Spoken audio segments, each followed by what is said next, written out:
E360 TV proudly presents messages of inspirational stories.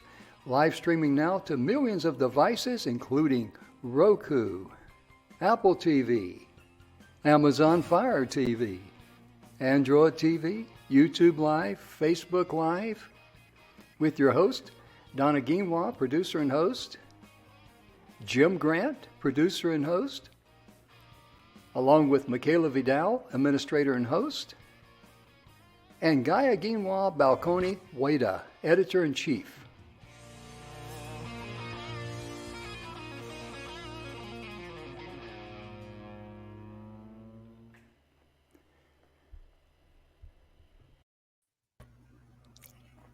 Good evening. Welcome to the Messages of Inspirational Stories. Today, we are so excited. This is a special guest and our friend, Marty Haggard.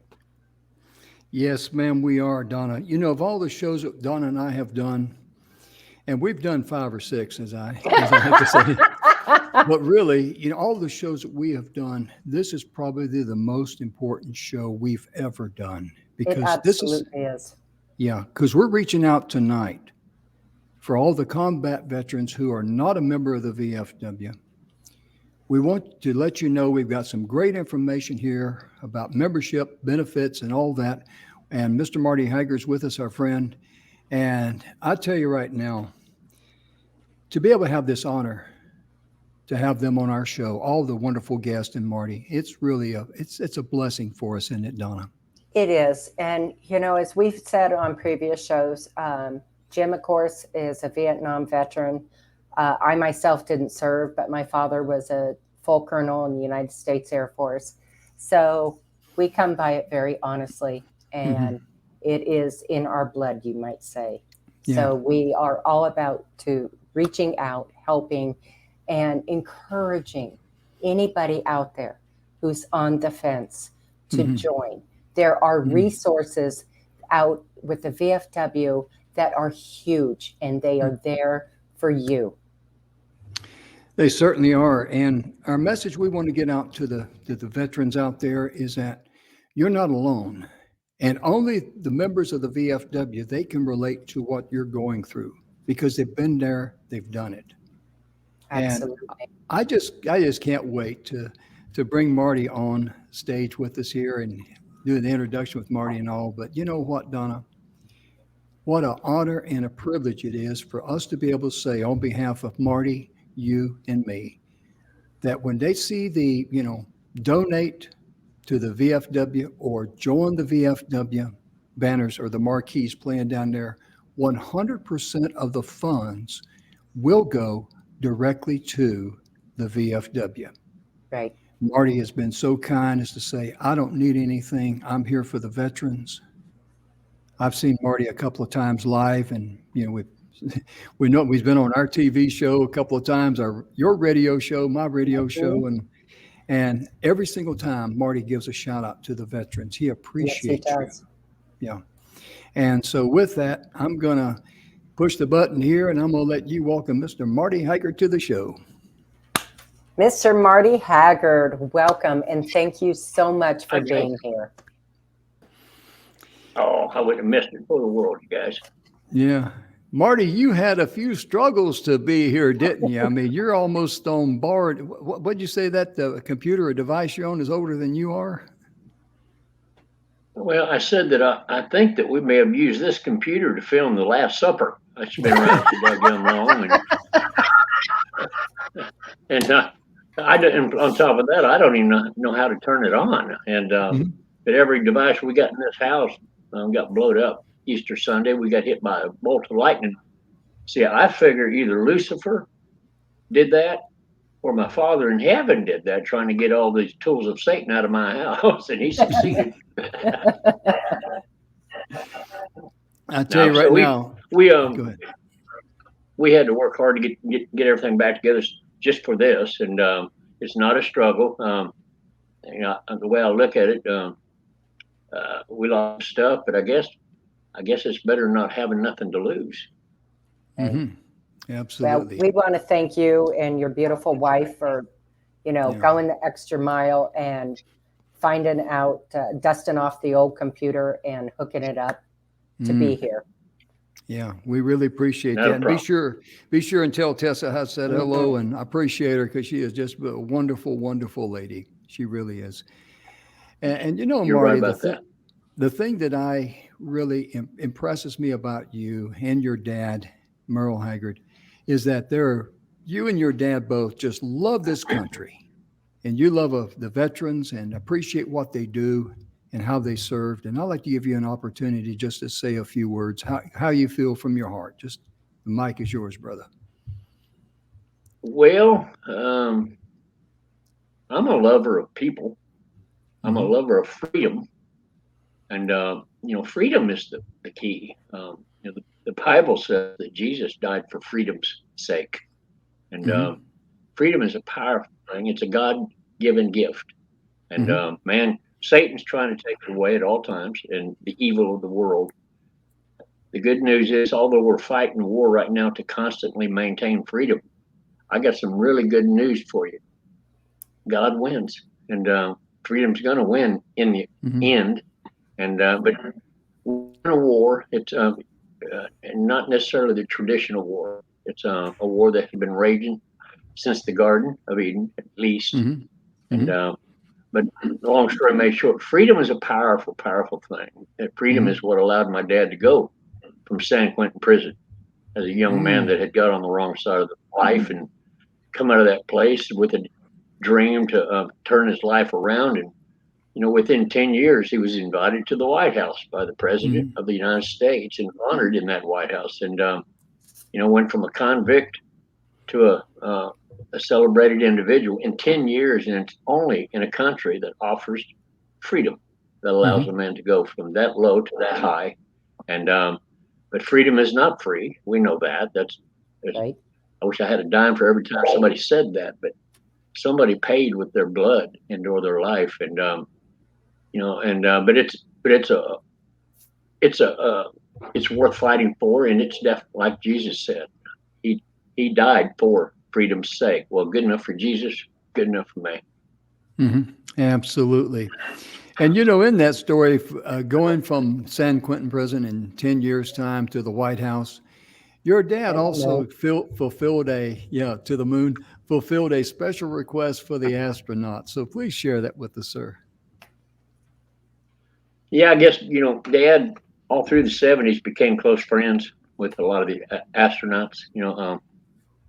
Dad was a finally made. He was a big wig, and everybody wanted to know Merle Haggard, and Mhm. everybody from presidents on down. And but he became really close with a couple of those astronauts in the Apollo program, and they were getting ready to send a. I think it was '72, maybe '73. They were getting ready to go back to the moon or something like that, and I believe it was the last time we went to the moon. And anyway, they were fans of Dad's music, and they were buddies, and they asked Dad to if he wouldn't mind making an album for them, something so they could listen to it on the way up to the moon. And so Dad made a custom album. It's never been heard by nobody. He made it strictly for those astronauts, and hand delivered it to them. They took it up, and apparently they listened to it all the way up to the moon. Whenever they had their downtimes, and when they got to the moon, they did their moon walk and all that good stuff. They always plant an American flag on the moon when they do that.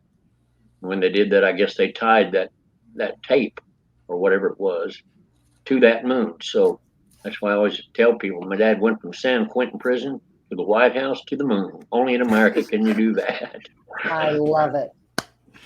That is a classic, classic, classic story. And I tell you, your dad was a very patriotic man. He really Mhm. stood up for us Vietnam veterans. And in 1969, when he released the Okie from Muskogee and the Fight Inside of Me, Marty, you kids, even though you were 8 years of age when you went with your dad on the road, you were with him all that time. You saw his life, as your dad, but you saw his life as Merle Haggard, the star, as other people see him.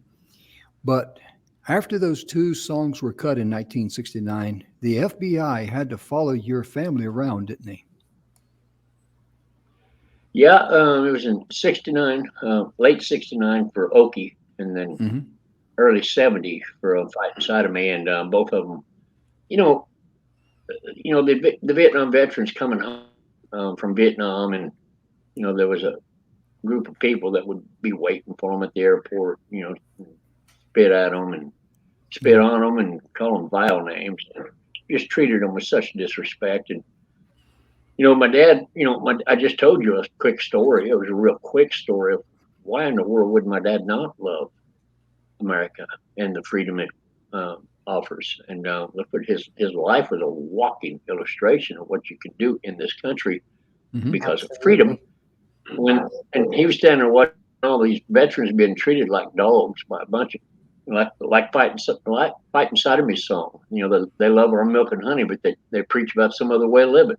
They love the benefits of all this freedom, but they sure didn't. And Dad just found it offensive. And I wasn't very old at the time. I was probably in junior high. I'm getting close to that in 69, 70, and I was 10, 11, 12 years old. But I was old enough to know it offended me. And but Dad took offense, and America wasn't standing up in any numbers to defend veterans, and they were just sort of sitting silently by and allowing these knuckleheads to run roughshod on the country. And but Dad said no. So he wrote Okie, and then of course he followed it up with Fight Inside of Me, which was actually more to the point than Okie from Muskogee was. And and basically, if you don't love it, leave it. America has a door that swings both ways. This ain't China. Okay, don't let the door hit you where the good Lord split you if you don't love it. Leave. And he wrote those two songs, and they kind of woke up the silent majority of America. I have my personal opinion is that Okie from Muskogee and Fight Inside of Me, it didn't only change the course of my dad's musical career, but it changed the course of American history, I believe. And it kind of woke up the silent majority, and they sort of stood up and started. And it appears to me that we may have learned a lesson during that, because now the veterans are being treated with the respect they deserve. Now, you don't have to even agree with the war. You can disagree with the politics of it all, but when it comes to the serviceman or woman, you have to agree with them. You have to honor them. And we do know that politics are involved in all this, and that sucks. But the fact is, when somebody is called to serve and they go and do serve, that person deserves honor and respect. My dad did that, and I am probably ate up with love for America and freedom, and anyone that loves her back, and anyone that's willing to live, fight, and die for her. And so anyway, I probably took what my dad felt, and it's on steroids, because I take offense somebody wants to mess around with our service folks in this country. Yeah, absolutely. And what was interesting about that story there, ladies and gentlemen, there was so much of anger spewed at Merle Haggard for making that stand. The FBI had to follow the kids around for a couple of 3 years, did they not, Marty? Yeah, we were threatened. We were getting threats of kidnapping, and with all the things they were going to do to the kids, that they were going to kidnap the kids, and boy, they were pretty evil things they were going to had planned for me. And but anyway, yeah, the FBI was assigned to follow us around for a couple of years. I didn't know it at the time. I was just a kid, but I found out when I went to junior high and high school, it wasn't necessarily a good popular thing to be Merle Haggard's son, because a lot of them kids back in those days hated Merle Haggard. He was the whipping post for all that leftist, and got a bunch of scars on my knuckles from simply being Merle Haggard's son, and which was fine. If somebody wanted to fight, skinny, I'm a little bitty feller, but I was more than happy to oblige them. And like I said, I love my dad and I love this country. And if they didn't like that, then if you want to get it, let's get it on. Yeah, I hear you. We're going to be back with Lynn Roth, a member of the VFW. We're going to talk a little bit about the history of the VFW and some more things. So we'll be right back, ladies and gentlemen, right after this brief message. This is what home looks like. It's our lifeline, our passion, It's cities and small towns, then farms. And from coast to coast, his home and her home and their home is spelled with just 3 letters: USA.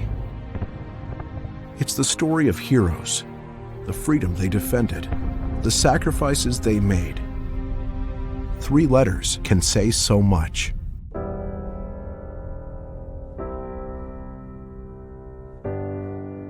But today, 3 different letters are repaying the debt that every American owes to every veteran. 3 letters: VFW. They stand for help, helping veterans find education and jobs. They stand for justice, fighting for health care and benefits. They stand for the gratitude that a humbled nation will hold in its heart forever. We're the veterans of foreign wars. We're the VFW. No one does more for veterans. Wow, that's a beautiful.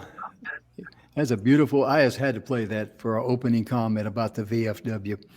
It's so powerful. Yeah, I'm a Vietnam veteran, ladies and gentlemen. I served in Vietnam 1969, 1970. I was in the Tay Ninh area, Tayninnh. And my wife, I don't know how well the camera will pick this up, but my wife bought me this ring right here. And you can see the 3 men on there if I get to turning this thing right.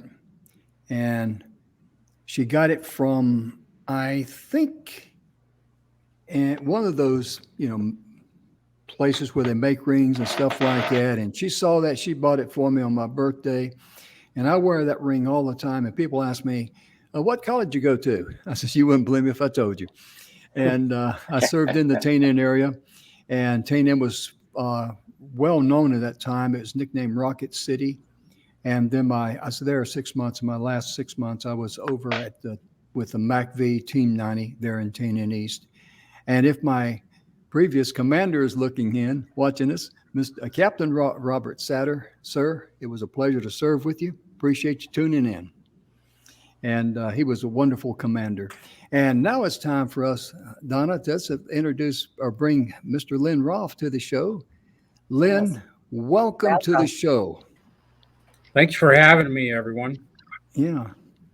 We're so glad that you're joining us, because I'd like for you to do just a little bit of introduction about yourself, share with the folks out there who you are, what you do, that sort of thing, sir. Sure.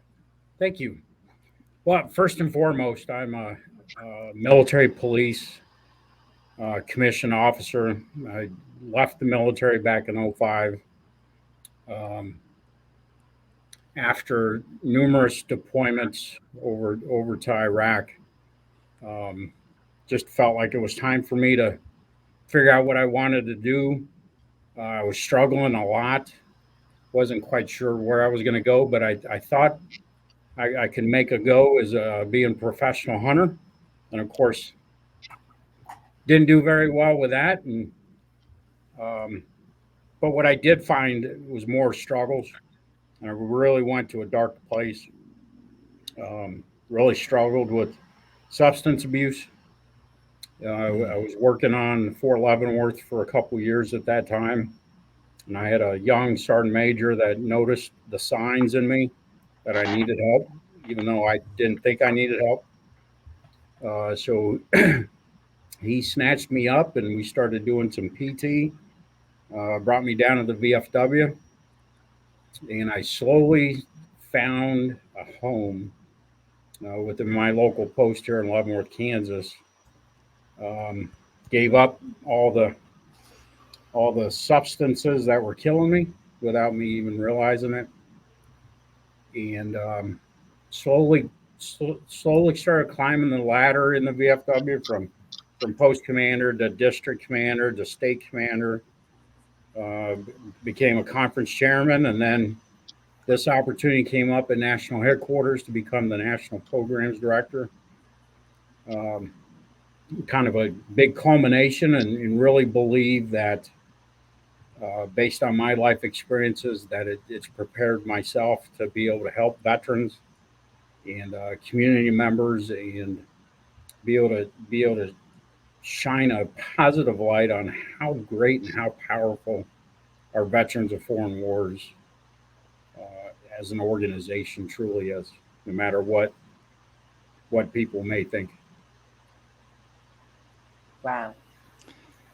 Hearing your story, I mean, that just blows me away, Lynn, because goodness gracious, I know there's a lot of people out there that can relate to you. And, I know that how Marty feels in his heart about the veterans that suffer and what they go through. And that is why we are here. We're here for you guys out there in TV land. And we're here for you, Lynn. We appreciate you. Thank you for your service and, welcome home, all those good things, brother. And Marty, I miss, I know your heart and I know how you feel about the veterans and some of the things Lynn said there. And I'm just going to let you and Donna just share a few thoughts with them. Well, I guess I'll start, Donna. Like you said, the big theme to this so far has been pretty much the kind of things that Lynn went through and are things and is going through, and will probably go through until the day he dies. And that's, the effect of war and whatever. And it's one of those. It's like a drug addict. Who better to talk to and counsel and help a drug addict than an ex-drug addict? You know what? Because it's a level of understanding you can't have it unless you've been there, done that. And that's why the VFW is so important, because everybody you're talking to are people they've been there, they've done that. And they don't want to hear from me, who hasn't been there and hasn't done that. I have my heart bleeds for them, and I hurt for them, and I wish I could help you. But unfortunately, wherever you've been, you need to talk to somebody that's been there too. And I wished I had a magic wand that I could wave and take all these pains and away from people in general. But I don't have a magic wand. But but the other people, I know that man ain't made to be alone, and that's what the scripture teaches. And you need to be with other people that have been there and done that.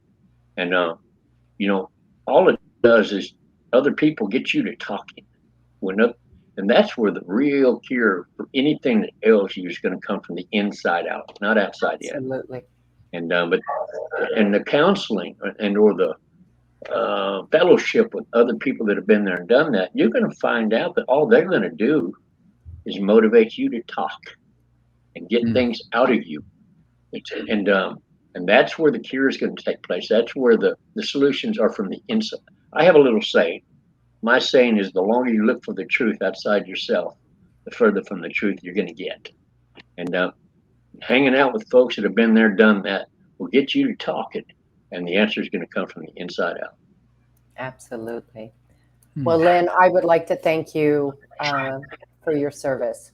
And your story is really incredible. And what I love about this is how obviously open and vulnerable you are about your life, about your journey. And you're just letting everybody out there know that they're not alone. And that is what's so beautiful, because I know that the only way to get through any kind of hardship, especially this kind of hardship, is to have somebody there who will love you through it. Absolutely love you through it, because we have to walk hand in hand.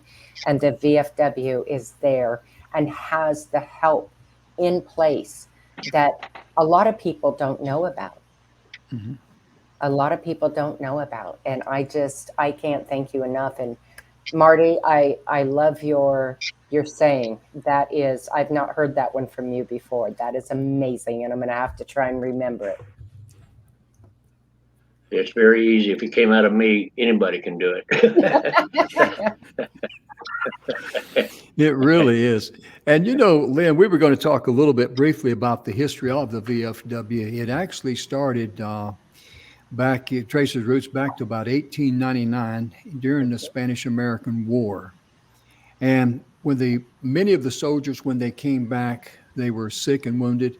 There was no medical care for veterans back then, were they? No, there absolutely wasn't. And the government promised them all these great benefits and pay, and decided not to. So the veterans decided, you promised us all this care, promised us a paycheck.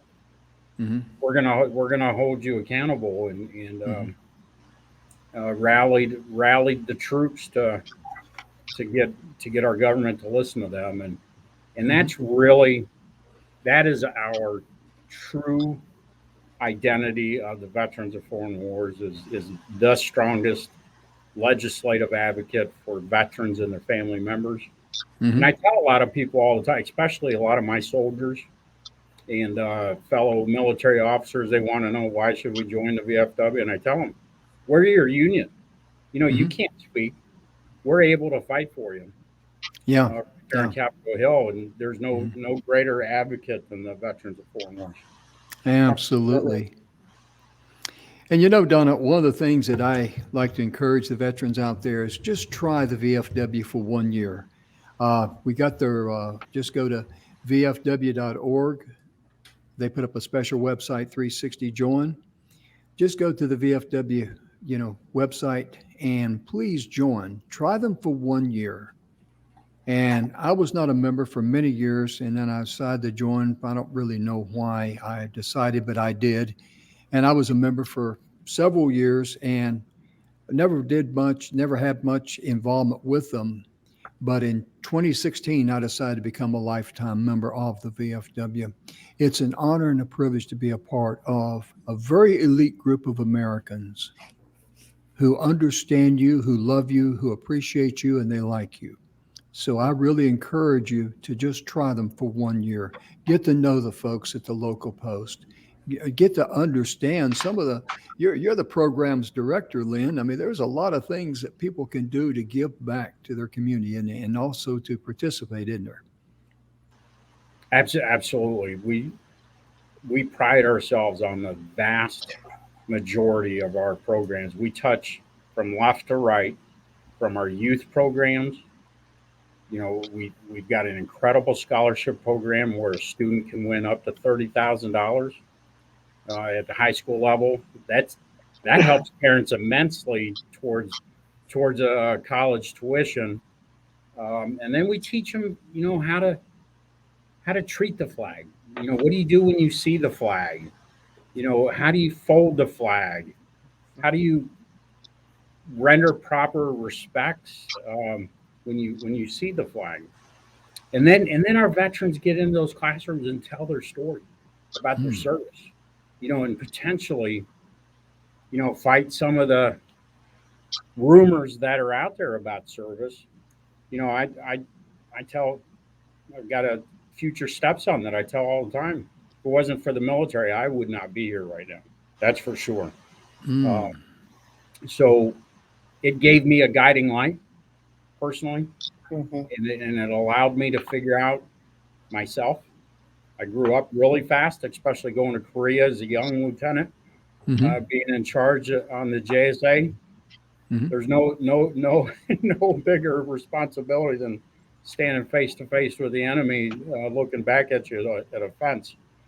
So I grew up very fast, unlike some of my peers, and really, I attribute everything to making myself a better American first and foremost. Yeah, that's very important. It really is. And I just want to put a little banner up there, vfw.org. Go there, check out, the VFW. You'll be amazed at all the things that they do. And Lynn, we're going to be bringing up Deb Lewis. She's going to be joining us all the way from Hawaii. She's a state commander over there. But if someone has got any type of question about programs, how can they get in touch with you? Very, very easy. Just go to our website. We've got a contact us button, or just look myself up personally on any social media channel, LinkedIn, and feel free to reach out, and definitely will get you a straight answer on from youth programs all the way up to our troop support programs of what we do as an organization. Mm-hmm. Well, thank you so much. We really appreciate it. And ladies and gentlemen, we'll be right back. Yeah, thank you, sir. And we'll be right back right after this brief message.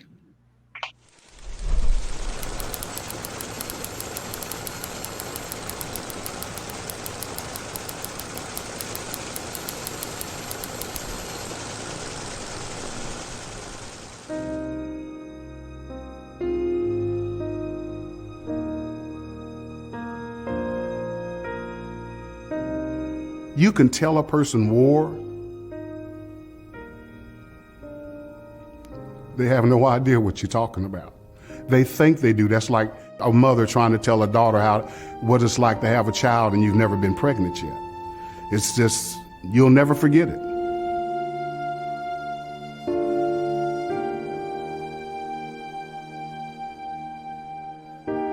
I was shot in my lower right leg during an ambush in Vietnam on February 8, 1968. During that altercation, 10 of my best friends died that day, and 5 of us survived. And I was one of the 5 that survived.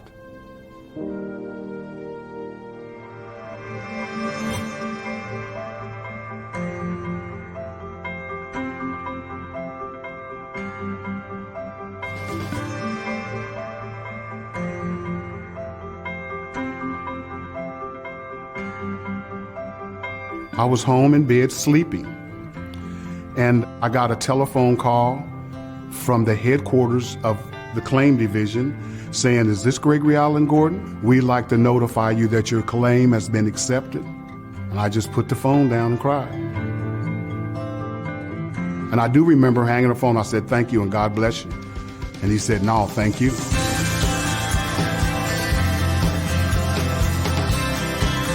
Without the VFW helping me get my claim, I'd really be lost. I'd be lost. So the VFW, I thank them. Thank them very much.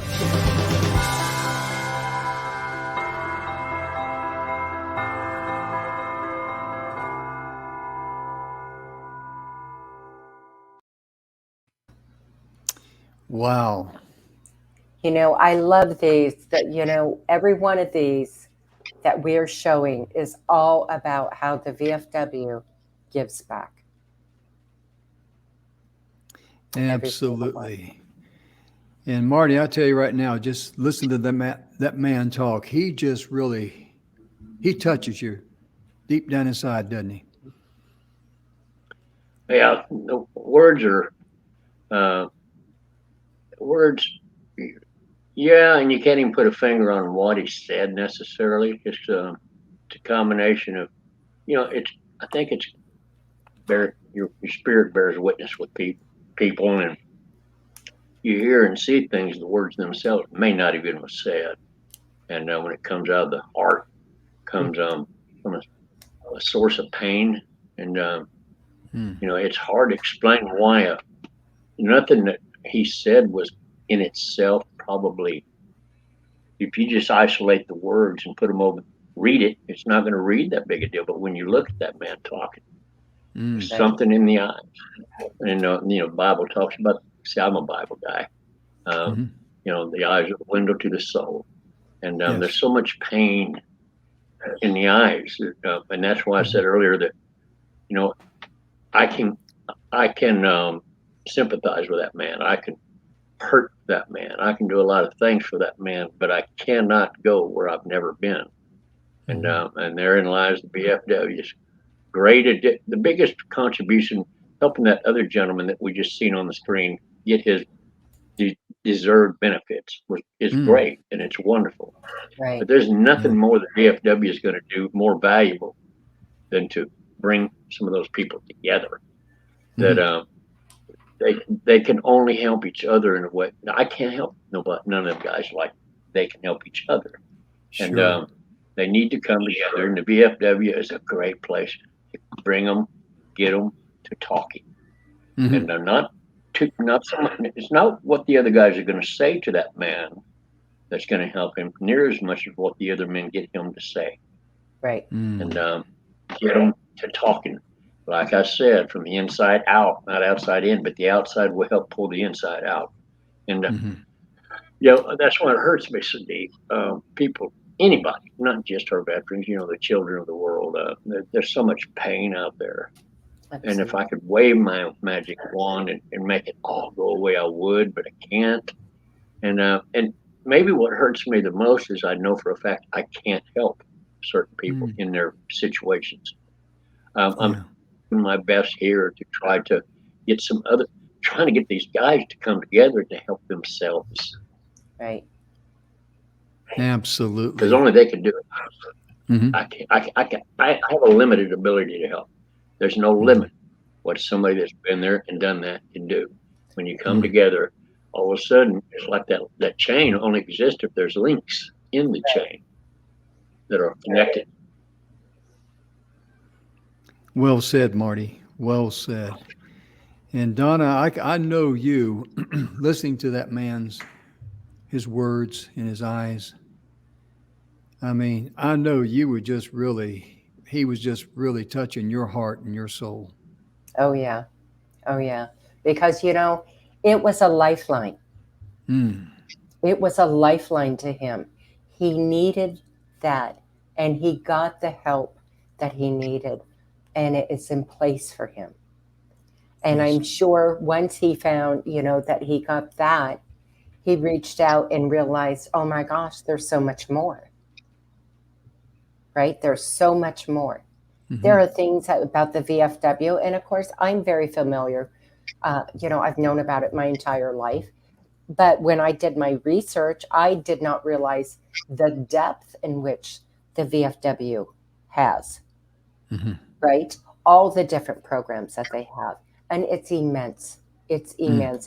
And what Marty said is, Marty, it's so spot on, because through healing begins from within, right?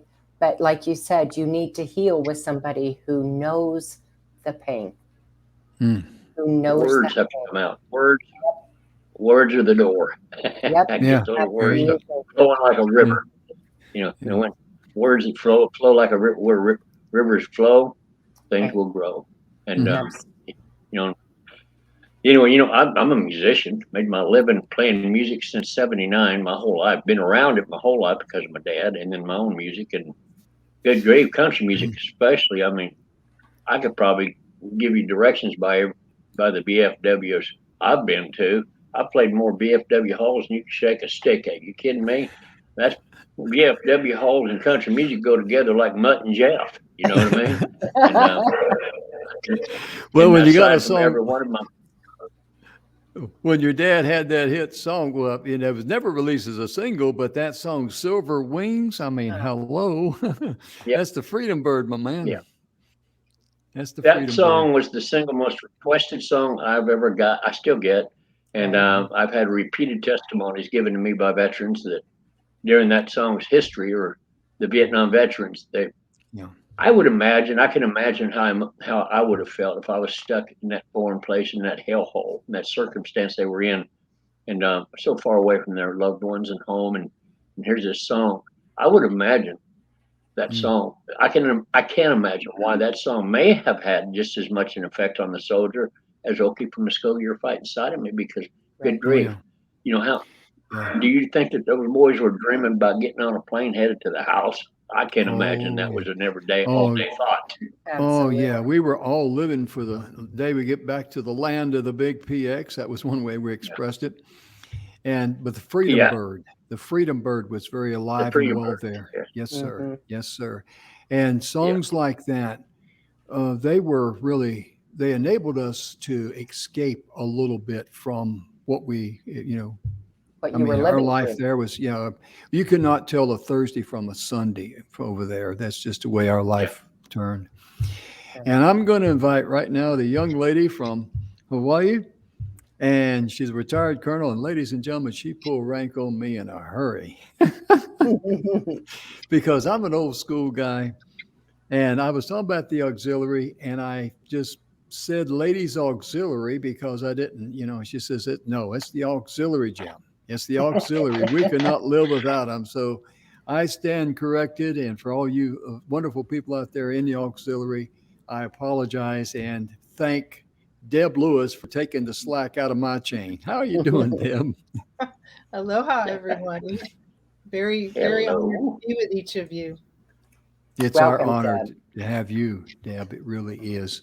And just share with the folks out there a little bit about who you are. You're the state commander of you're there in Hawaii of the VFW, and you guys, if you goof up, she will pull rank on you. So beware of that, especially my buddies out there. I got to tease you a little bit, Deb. Go ahead. Yes. Well, I'm gonna tease you a little bit and Marty too, because I'm actually older than Marty. I checked. So I Why like don't to you be look called it? a young lady. Yeah. Yeah. Young lady. Yeah. No, when we were growing up, women were not even considered really much of the military. It was a separate corps, like Women's Army Corps, the WACs. And so I decided to choose a real easy path. I decided to go to the military academy at West Point in the first class that allowed women. And I learned what a social revolution was. We had the revolution, obviously, against the war. That was a social revolution against women really taking a front seat and with next to everybody else. And so that was, so I got beat up early. I ate a lot of dirt. I got yelled at a lot. I got put down, stabbed in the back, all kinds of things. And so I think that wherever we come by our hard knocks, I did grow up in a military family, but it wasn't the same kind of influence of really having people hate you and say horrible things to you. And you either figure out a way to look at the great side of life or you get pulled down by it. And I chose to figure out, I'm an engineer. I went in combat engineering. No surprise there. And I decided, how are you going to help myself? And then I taught everybody else, like if you figure out an obstacle, you need to then throw the line to the next person to say, how can you help? And so Hawaii came the place that we lived. It was a place that everyone says, oh, I wish I'd live in Hawaii. And I said, well, you can live in Hawaii if you want. You used to live anywhere you want. And it just happened to be a really great place for me. My introduction, I just have to take one step back. Listening to Lynn Rolfe, who we had on earlier, all I've seen is the exceptional talent that's out there, like the exceptional talent in front of me. That's what I see. I don't see, the happiest people are not the ones who've had the easiest lives. The ones who really understand what's most important are usually the ones, if you listen to their story, and they rarely will tell you, you have to ask the right question. But if you listen to their story, they will share it and you will be astounded of how the hardships they face. And those videos, oh my gosh, I'm glad you waited for me because my eyes were moist because I see that suffering and feel that suffering. And people who've been beat up, like I think this group here, people who've been beat up, we can have that empathetic response because we've lived it. We know what that feels like. And we want to help. And I think the VFW for me was something that actually was kind of thrust upon me. They were struggling as a post, and the auxiliary, leading back to what Jim was talking about, the auxiliary was the one I get the phone call, Deb, we need your help. I said, I'll help you. What can I do? We want you to join the VFW here. Okay, I'll join. And within 2 months, I became the commander. Okay, the commander of the post. Because when you hit hardship, you either walk away or you choose to step up and decide, I'm gonna tackle this. It again, I can eat a lot of dirt, so I know that I can handle the hardship, but it really made such a difference. And with the help of the local, the state, and the national offices, we were able to make what they call, I was able to make all state with the help of so many, and all American, which is just a reflection to say, how good is your post performing? In those areas that Lynn talked about, all those programs, we bring the kids in, we teach them, and we let them understand why it's important to love service to others and love our country. Why is our country so important? And so those programs are absolutely essential. They won't be taught it necessarily anyplace else. and some of the schools here before COVID, we were being invited to them. So we have in the VFW, I was able to do that and then encouraged to take a position at state. And look, 4 years later, I'm the commander of the state and so proud of all the people in our state and the country. I know all the commanders of not just the states, but we have chapters all over the world. And it's something to say that most people really don't get what you were talking about earlier. They do not, unless they see the person talking about it, like the video, they think, oh, veterans, they're treated special. No, they earned these things, and veterans are the last people to ask for help. It is so hard to have someone say, no, I can do it myself. Well, no, you can't. We need to reach out. And communities, we've had people purchase in honoring their family members. They would say, hey, I'm going to give you enough money to pay for 5 memberships. How about that? And then we go and we find the people who wouldn't normally have the funds. Some of them are serving on active duty, that they need that kind of help. And then we get volunteers and we get others who come in to make us not just support veterans and their families, but it ends up supporting the entire community. So the benefits are many, many, many. And the VFW truly is, it's like that flagship of veteran support organizations. Other people will take advantage of veterans for benefits. They'll charge them to help them get the benefits they earned. We do not. We have trained service officers throughout the whole country who, if you go to a VFW, you can find someone who can help you get the benefits you earned. But unless you join us or come find out, there are, I think, 6,000 chapters, something. There's thousands of chapters. You can find one. We have 3 on our island. People are willing. I'm willing to drive to one that's not next to me because they needed my help. Just find it. And communities and family members, if you have someone who's a veteran, sign them up. They may not want to go through the paperwork, but once you sign them up, then you have a good chance, and then find out when the meetings are taking place and when the activities are taking place. So I think there's so much good that you are bringing here, Jim and Donna and Marty. Your support, it helps when others who have a ear of the community in all unlikely places. And Marty's mentioned someone who came into a place who's troubled. These are the times when you see people in trouble, you're not going to necessarily get the help from anyone else except someone who can speak that language, who can quickly relate to them and bring them in and make them feel safe. Most times they don't feel safe. And that's what we want to help with. So you can tell I'm a little bit excited. I love what we do. I got dragged into it, but you know what? It's magical when you see a veteran who struggled for years and years, maybe 40 years, and they didn't get any help. And then they get, hey, it was accepted. Isn't that good?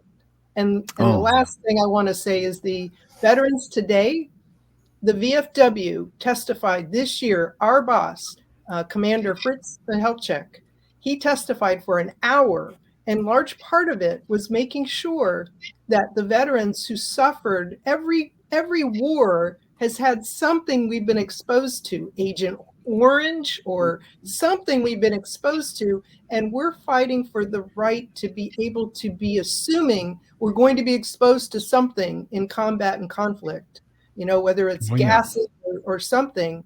And right now it's the fires. And so the Senate has yet to pass it. We hope they will. But we need the benefits we've earned. That was a contract. We are willing to sign on the line with our life. Everyone else, they need to honor the contract, as you talked about, Jim, for this reason the VFW started. Right. Absolutely. Absolutely. And Marty, I was sitting there getting ready to eat lunch one day and my phone rang and I didn't recognize the number and I said, hello. And Deb was on the other side. We get to talking and I think we talked for about an hour, didn't we? Yes, we did. It was a wonderful conversation. And then after that, I went back and my sandwich tasted a whole lot better than it was before, We connected quickly and deeply, shared Yes. experiences. Yeah, Yes, it was we did. great. Yes, we And did. and your service and shines through. And Donna, he was talking so much about how wonderful you are. And Marty, he spent most of the time talking about how much he thought about you, about how Yeah. great and how supportive. Yeah. Yeah, Well, You thank can't you. believe everything Jim said. You just can't do I can believe that. it. I can believe that. Yeah, he's my partner. I He's my know. friend. Yeah.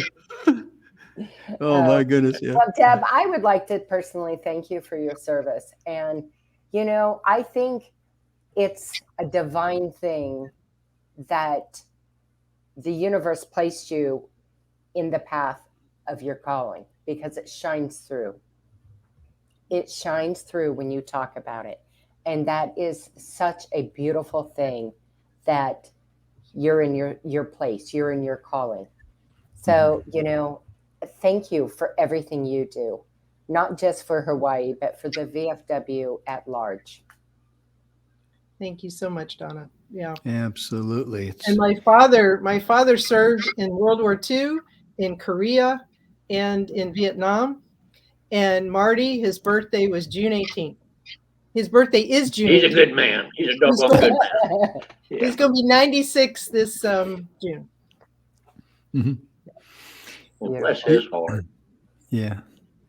Well, you know, ladies and gentlemen, you see the VFW.org /360 donate. 100% of the funds that you donate to the VFW will go directly to them. Marty, Donna, and myself, and the folks at E360 TV, all the folks behind the scene, we do not receive one thin dime, nor would we accept any money at all. And also, for you veterans out there, you combat veterans, I really encourage you to just try the VFW for 1 year. Just go to VFW.org /360, join, and try it for 1 year. Reach out to them because these people they're your family and they're your friends and they know what you've been through. No one else out there does. They got your six. And you know, can I say something, Jim? Yeah, Can I? The fact is, the VFW needs you as much as you need them. Trust me. Mm-hmm. This is not a one-way street. This is I would illustrate and compare it to playing tennis. You can't play this game alone. You need somebody to hit the ball back to you. Well, the VFW needs you as much as you need them. Trust me. And you get you two together, you got yourself a game worth playing. Yeah, I hear you. I hear you. Deb, if you'd be so. I'm sorry. There's a program too, and just an example of a generous donor who donated money. So women who are women veterans who sign up online, they can actually get 2 years for 1 year membership. They put in 1 year membership, and they can go through. Lynn can talk more about that, but they can go in and they can get 2 years of membership for 1 year. Absolutely. And Deb, I hope you hang around with us because I might bring you back because I want to get everybody rotated in here. And you know, Donna, we might go a little longer than 90 minutes. If we go 93 minutes, 95 minutes, 97 minutes, I'll just tell Aaron to send me the bill. Right. You'll love Chris and the others who are coming because their stories are powerful. Oh, gosh. They really are. They really are. But you know, ladies and every gentlemen, story that we've had on has been powerful. No kidding. No kidding. And ladies and gentlemen, we'll be right back right after this brief message. There's a word we hear a lot these days, but somehow it's lost its meaning. Heroes. But who are the real heroes? I've known heroes, real heroes, men and women whose sacrifice served a nation. When the guns are silenced and the battlefields grow quiet, they're still fighting. But without our support, it's a war they'll never win. They need our help. The kind of help America's veterans get from the VFW. Help with their VA benefits claims, with school and jobs, help accessing complex medical care, and making ends meet. The VFW is there for them. Will you be there for them too?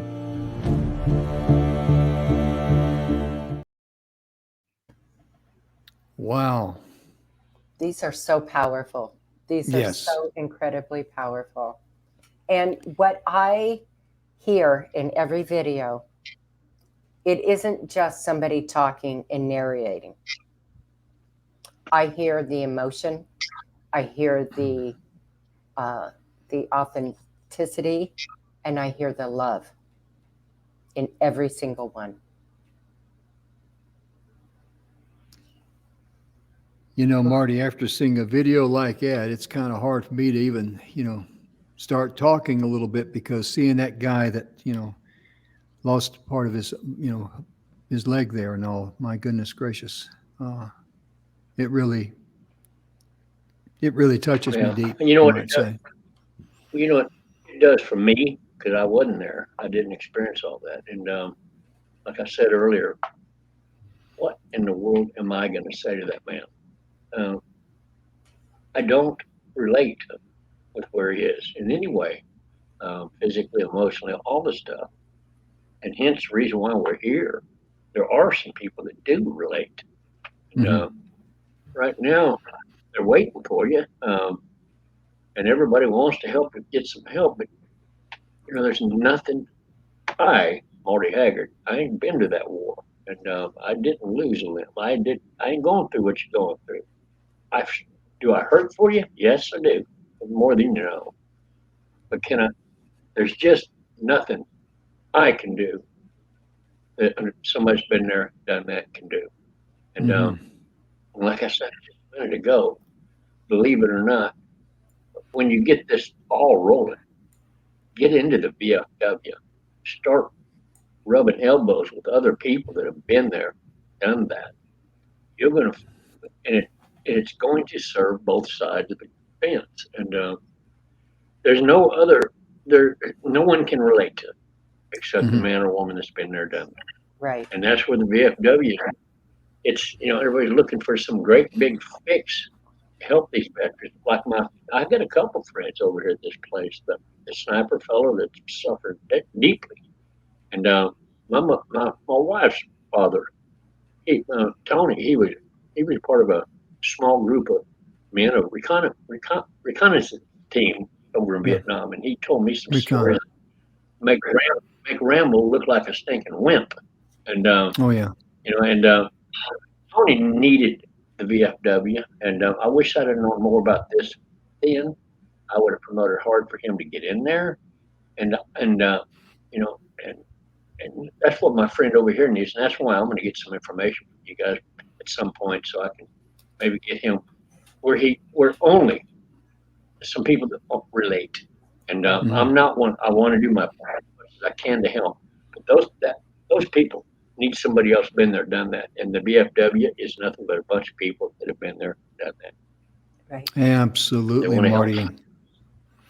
Because Donna and I know you very well, and that your heart and all, and how you care about people, it's genuine, and that's the reason why we wanted Marty to be a part of this, because Mr. Marty Haggard, every time he puts on a show, ladies and gentlemen, I've seen the man perform live, and he's been on my radio show, Donna's radio show, our TV show, and I tell you what, every single time, Marty, without fail, he always praises the veterans and thanks them for their service, and he's just very patriotic. And, absolutely. And Marty, I'm going to salute you on that, my man. I got to. Oh, yeah. You know what? Thank you, but like I said, what's not to love? And anybody that loves this country and freedom, and someone willing to do something for somebody like me that you've never even met. Right. That's what love does, by the way. It serves when nobody's looking. It serves when nobody even cares. And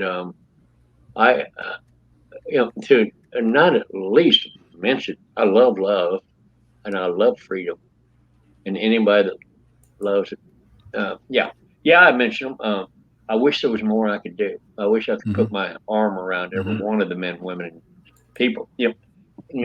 And anybody that's ever lost a loved one in war, my goodness, my God, the ripple effect of pain. And that's why I can't wait for Jesus to hurry up. Come on, Jesus, let's get this war over with. and get everybody back together. Yeah, I tell you, it's really I'll just take a moment. When I was getting ready, when I was going in for get stents in my heart, and the cardiologist told me, he says, Jim, stents won't work for you. You need open heart surgery, and you need bypasses. You need it now. I don't know why I did, but I just said, well, Lord, it's in your hands. And if the surgery goes well, I go home. If it doesn't go well, I go home. Immediately, 3 things happen instantaneously. Number 1, I knew the surgery would go well. Number 2, I knew my recovery would go well. But I just felt just encapsulated in love and peace and comfort. And I was so safe, and it was just a beautiful, beautiful feeling. And the reason I share that with you, ladies and gentlemen, is that I hope in your hour of need, you too experience what I did, because it's a wonderful, safe feeling. I mean, the love that I just felt is just, oh my goodness gracious. You know, Marty, if I go through open heart surgery again and I feel that again, I'll just say, Lord, we can skip the open heart surgery. I can go now. I won't get mad. I won't complain. I'll be a good boy. But it was a beautiful, beautiful feeling. Yeah, I was shocked that they even found a heart in your body, Jim. I didn't know that you even had a heart. That's what you like. Yeah, it's behind my left knee, Marty. It's behind my left knee, brother. Well, the joke's really on Jim, because when they did the open heart surgery, they moved his heart into a different place. And now he's got to find it. Yeah, that happened. It's an Easter egg. Yeah. Right. Yeah, I had a heart attack on Halloween night and had open heart surgery November the 1st this past year. So I'm just very, very thankful that I'm here and able to serve, and being able to serve in this capacity is truly an honor and blessing for me. And I'm just so glad to be here. And we've got a couple more guests we need to bring on. And one is Mr. Rick McKenna. And I'm going to welcome to the show. Hey, Rick, how are you, my man? Welcome, Rick. Jim, Donna, Marty, thank you for everything you guys are doing. It's been great just listening to the 3 of you talk for the last hour. First of all, Jim, didn't say during the before the broadcast, but welcome home, my friend, and thank you for your service. And of course, just listening now, you and my wife have something very much in common. The last year, she had 7-hour open heart surgery, and that was quite the stunner for us, I'll tell you. So I can sympathize listening to your conversation. So thank you for what you guys do. You bet. Well, Rick, would you share a little bit about who you are? And because we know you were in the Air Force and all those wonderful things, and a little bit about yourself and what you do there at the VFW headquarters, sir, if you would. So, you said earlier, I retired Air Force Master Sergeant. I spent 22 years on active duty, and during my career, I was very fortunate to be an air crew member on the KC-135 air refueling tanker. This airplane that refuels aircraft up there about 30,000 feet. So I've probably refueled everything that was in the inventory back in the 80s and the 90s.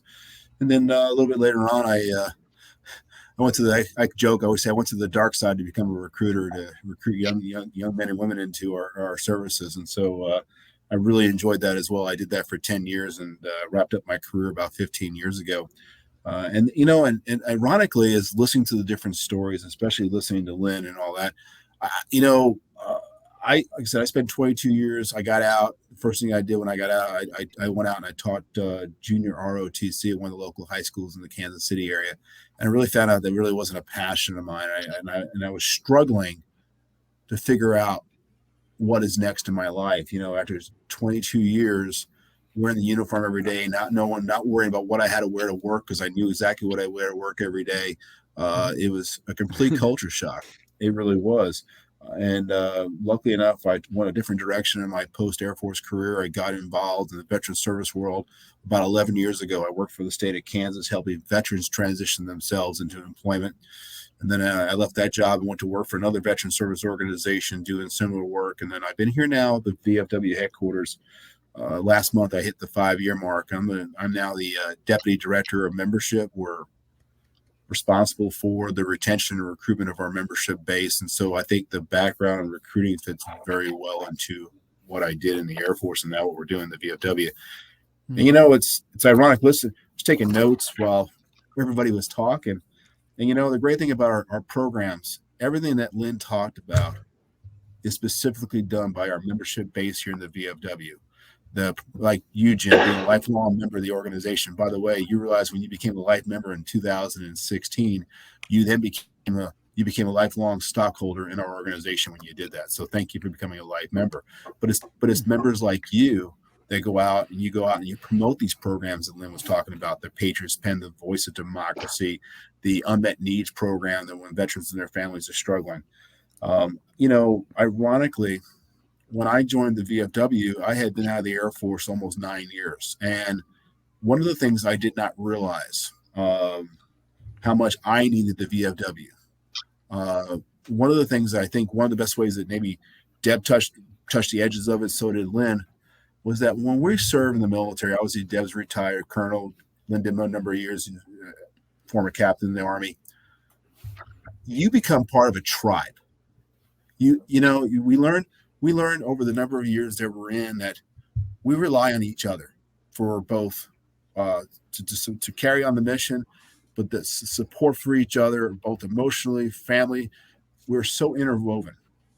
And then before you know it, I always say, when you retire from the military, in a lot of ways, it's like an amicable your former partner, because you're separating, you're getting a settlement, but you're moving on. And one of the things you realize is you're alone.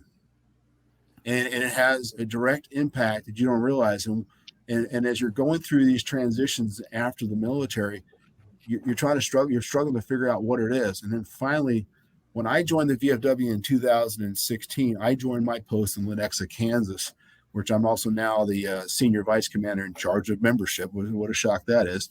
But what I found is that when I went there and I found out all we are active in our community in Lenexa, Kansas, through all these different programs that Lynn was talking about, and we're very fortunate. We have all generations that are post from a few couple that are left from World War II all the way through post 9/11. Matter of fact, our current post commander is both a Gulf War veteran and a Iraqi war veteran, and so we have so many different generations. But what I found out was there was all these people that were just like me that were struggling with that emptiness. And now I have these bonds of these friendships, not only my post, but the fact is now working at the national headquarters, I had developed a relationship with all these department leaders like Deb. Deb is one of 52 department/state commanders out there that are so passionate about what they're doing. I get the opportunity every day to go out and work with these people, either by phone or go out into the field and help them and recruit members into our organization, because it's not just about the numbers, it's about what the VFW provides. It is, and I say it in so many ways, it's that safety net that I didn't even realize I needed until I got into it. And I value my relationships at my post and all the friendships I made in this organization. I didn't realize how badly I needed that. And now that I'm here, I hope that the VFW will let me stay here as long as possible. That's just because I'm passionate about what we do here every day. So I'm very fortunate and I'm blessed to have this opportunity to be here. I work for an amazing boss who takes care of all of us, and I just could not be more happier. So that's really kind of who I am and what I'm about. I can just imagine how fulfilling it is for you to be able to do your part there and to help others and to open the door to members. And, for your members out there, I encourage you again, please, just try them for 1 year, the 1 year Try Me, and just reach out to them and let them know who you are and where you're coming from. That's all you got to do. And my goodness gracious, you're going to, if you're looking for a support mechanism, besides just joining the organization, the other website I would encourage you to go to on our website is vfw.org /find a post. So if find a post, and it's a very simple search engine. You can look up a post that's in your backyard. You can set them, put in your zip code of your hometown, and then put in a mile radius, 5, 10, 15, 20 miles away, because if anything that I've just visited with you guys about that's registering that you need that support mechanism, you're going to find it pretty much at your local VFW post. There's one question I got to ask you, Rick. And I mean, Yes, I enjoy watching these videos of the the smaller plane coming up and the bigger plane there and fueling them up and all that. Did you ever go down and clean the windshields? No, I didn't do that. That's for sure. People always ask me when I was doing that job, was it dangerous? What was it like? And and like everybody else, when you're in the military, you're constantly training and constantly, so you're always anticipating. But I always sum it up like this: yes, it was. When two planes are flying in close proximity, is it dangerous? Sure, it is. Right. And then people say, "What are you related to?" I said, "It's like playing a video game, except there's no reset button." And it's real. Okay, it's real. It's real. Yes. Yes. Oh goodness. Well, I would like to thank you for your service, Rick.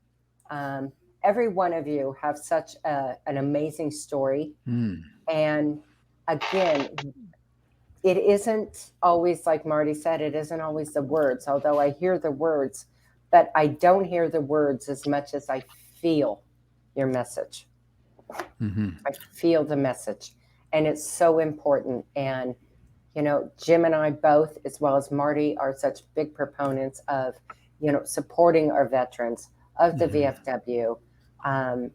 Being a military brat myself, I remember a lot of my dad when he started out in the Army, lied about his age, and joined at 16. He switched to the Air Force, and then he went to school. He got commissioned pretty early, and then he went to school on the GI Bill. And the friends he grew up with always said, "Well, Don, why are you still in the military? You don't have to be in the military. It doesn't make any sense." And my dad always looked at him. He said, "Yeah, I do. They paid for me to go to the military. I owe them. Yeah. I owe my country." Absolutely. And that always stuck with me. So, thank you so much. And thank you for reaching out and helping people. It's the least I could do. I mean, for myself personally, I never planned on making it a career. I was young. I didn't go in the Air Force right away. I went to college for a couple of years, and then finally, after about 2 years, the academic advisors sat me down and said, "Hey, Rick, no matter how much you try, we don't give out degrees in good times in PE. You must show up to other classes." So I knew right then and there that I needed some structure in my life. And my father was in the Air Force from in the 1950s. He was a tail gunner on the B-36 bomber, so he was a SAC warrior.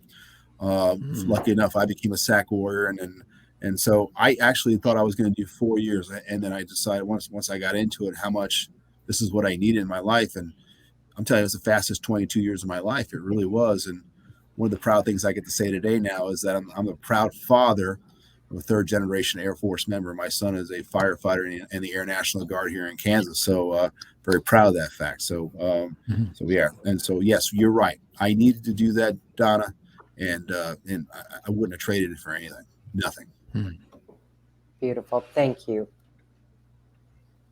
Marty, I just had to ask him if he went down there when he's refueling that plane, if he cleaned the windows. I mean, because you know me, I had to ask that question,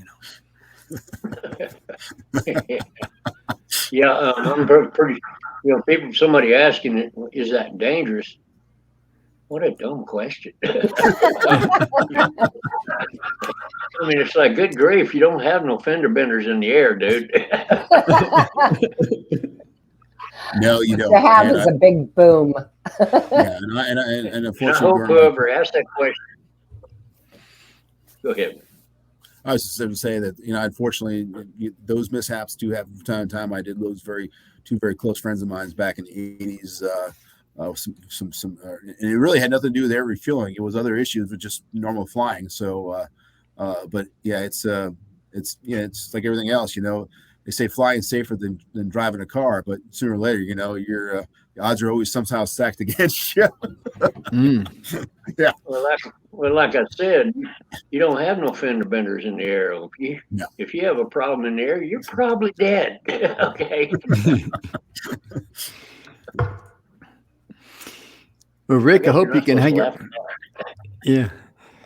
Rick, I hope you can hang around with us because we got to go to commercial break. I've got to bring Chris Blevins on. Yes. Ladies and gentlemen, his story is shocking. I watched his video. It was too long for me to be able to upload here on the studio, megabyte wise. But I'll tell you right now, I asked him before the show if he would be so kind as to share his story, because my goodness gracious, I know his story is going to hit home to a lot of the combat veterans. It really is. Donna, it was amazing, isn't it? Yeah. Well, if it was being played, I'd be crying. I hear you. Ladies and gentlemen, we'll be right back right after this brief message. What do you see in a parade? You see children with their flags, families clapping and laughing.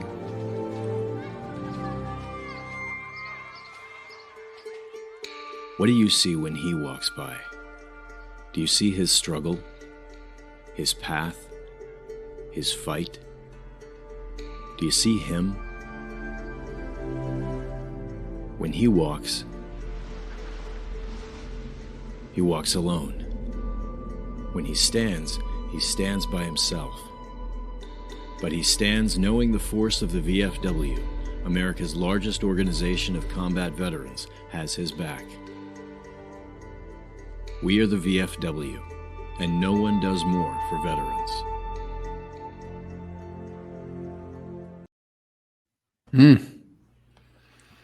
That's amazing. It really is. That's every really video beautiful. that they sent me, I wish, Donna, we could just actually, me and you and Marty, we could have sat here and made a show just, talking about the videos and everything, because my goodness gracious, they all have such a tremendous impact. Tremendous impact. They do. They hit everything about the VA, but the emotion that is in there, you feel it come through in every single one. Mm-hmm. And ladies and gentlemen, we're going to welcome to the stage Mr. Chris Blevins. He's got a tremendous story.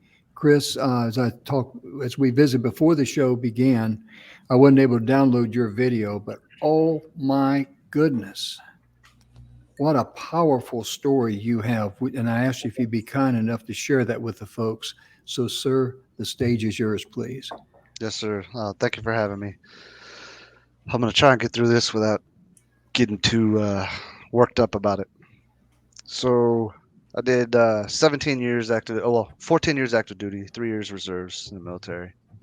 My exit from active duty was kind of abrupt due to some injuries and things. I couldn't carry on the job anymore.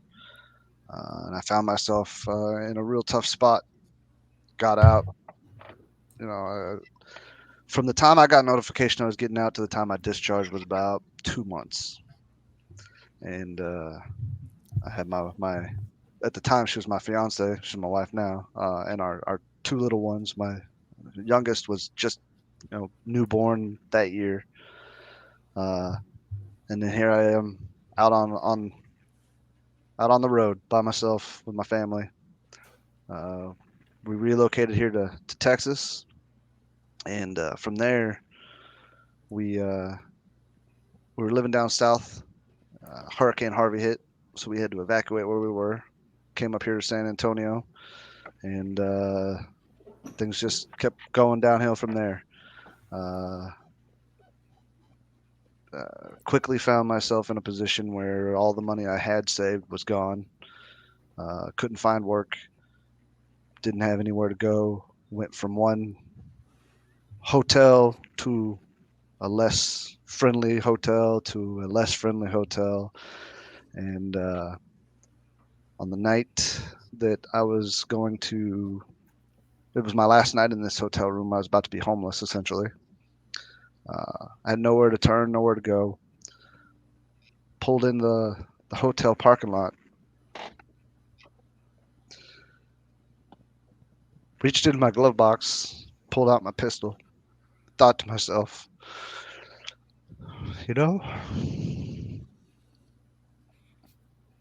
maybe if I just end my life here, my family could get the life insurance policy that I had. They'd at least be able to survive for a little bit.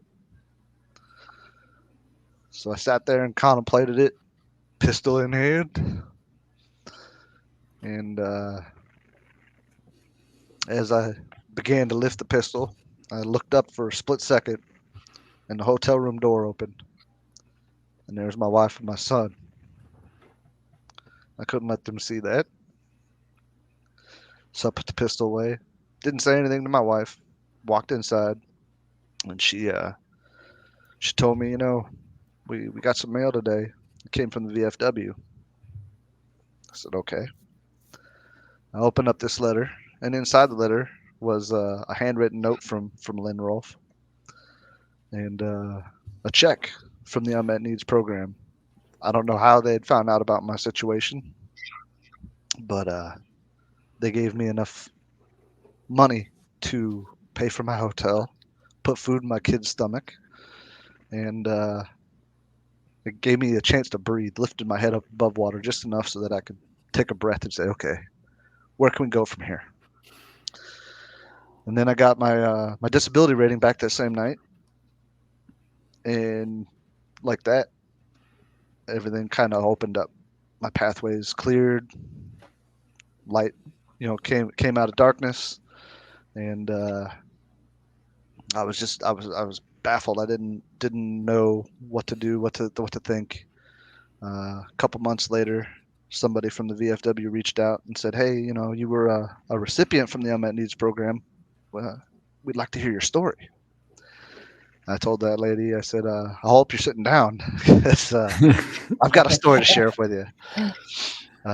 From that story, they had me do the video that they sent to you, which was a tough video to make. One of the big things from that video is that, when veterans go into the service, they sign up knowing that they're going to do things that they don't always want to do, things that others can't do.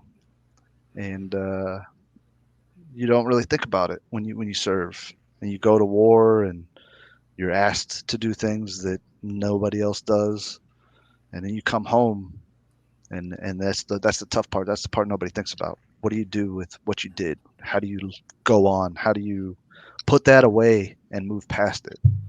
And for me, my demons almost made me become one of the 22 a day that we lose.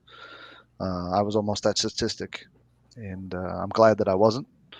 But like I said, that letter that Lynn sent me was it touched me in a way that it really changed my life. And one of the big things I said, after that video, they had me speak at the National Convention in 2019, and I said in the speech there that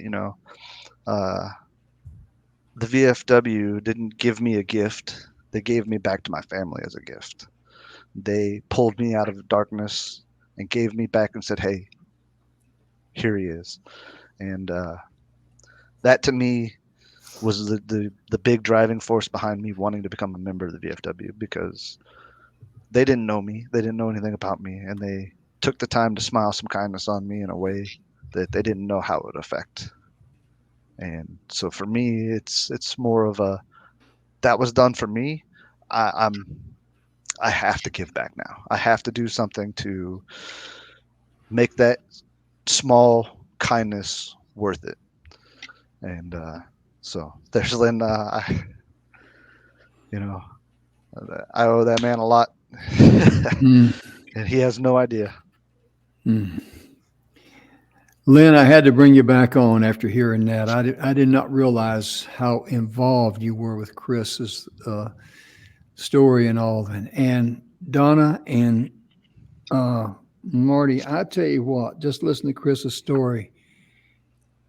I mean, I've never been in his situation at all like that. But can you imagine, Marty, I saw you smiling and pulling up because the senior in the sky had an eye on Chris for his wife or fiance and son to appear in that door.